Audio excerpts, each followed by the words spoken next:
Brothers and sisters, one of the great joys of being Catholic are all the great Catholic saints and mystics and men and women who have been so conformed to Christ, the living Christ, that his power just radiates through them in extraordinary ways.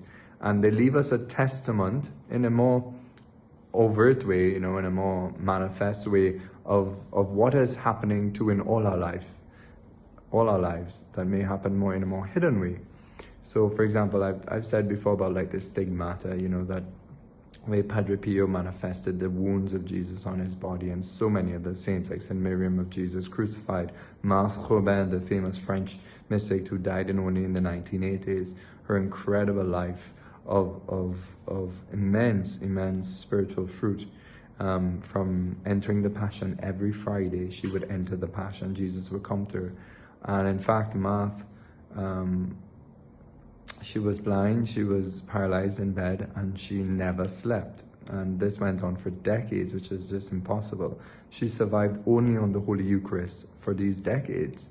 Only. She couldn't eat anything else but the Lord. And despite all these burdens of exhaustion and all so many things, she was filled with a joy and a radiance. And it said that 100,000 people visited her bedroom over her lifetime, and from these people, many people went on to become founders of many initiatives, some of religious communities, some of charities. Her fruits were untold. But every Friday she went through the Passion. She would literally suffer mystically the whole Passion of Jesus, an incredible suffering. And Jesus would come to her, and she would, even just out of the dread of the Passion, the suffering that she knew, because what would be ahead of her, she would be slow with Jesus. And Jesus would tell her that she was free to accept it or not. But eventually she would gather strength because Our Lady would appear to her to help her go through it. And this was, of course, to save souls, to unite her suffering, to save souls.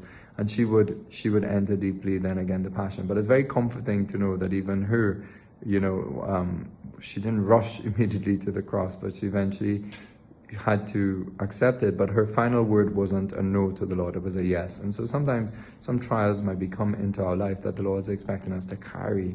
The children in Fatima said, above all, accept all the sufferings that the Lord might send you, the trials that are beyond your control, that are just part of our sanctification, making us humble, making us depend on God, making us go to God to ask him for his grace and his strength. And so, these are the ways by how we become saints too, just the divine events by God's providence in our life. But Marthe would always return this most incredible joy after the Passion for the rest of the week. But she went through this every week. I mean, this is unbelievable. She's an unbelievable mystic.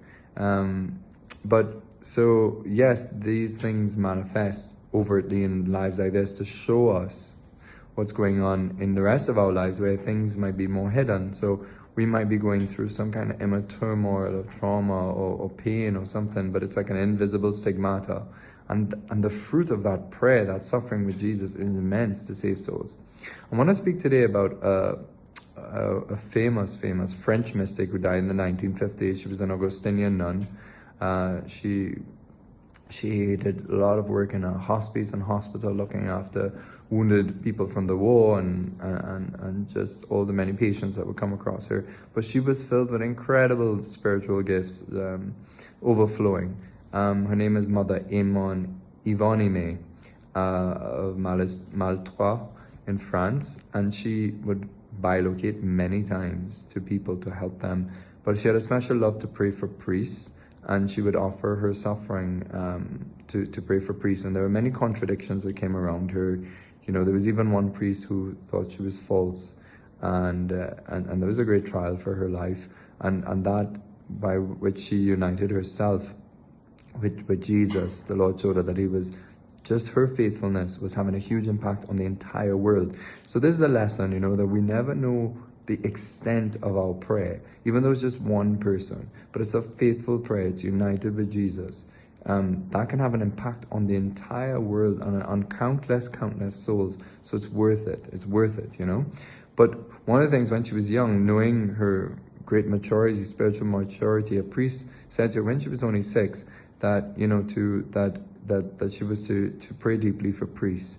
And he asked her to attach herself in a spiritual way to one priest that she would never know, and that she wouldn't try to know who it was, but it could be somewhere in the soul. And so since she was young, she started to pray for this priest. But eventually, many years later, the Lord, in a vision, showed her the priest, and she got to meet him, actually.